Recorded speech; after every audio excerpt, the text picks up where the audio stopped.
Hello friends, welcome back to the new video. In this video guys, we are going to talk about how to own backup my data in our vivo phone device. Guys, you want to own backup my data, so as you can own it. And guys, now let's see how to own backup my data in our vivo phone device. In this video guys, I will show you. So guys, now let's see how to own backup my data. So guys, first of all, come in your phone setting.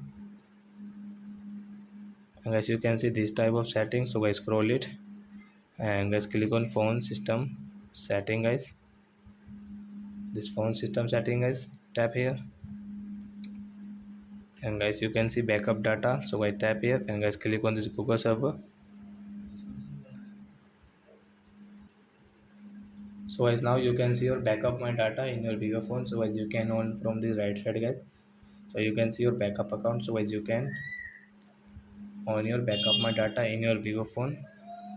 So I hope friends you have understood how to own backup my data in vivo phone. So that's it guys, thanks for watching. Now we will meet our next video with new topic. Before going guys, please go and like my video, subscribe my channel. Bye bye friends.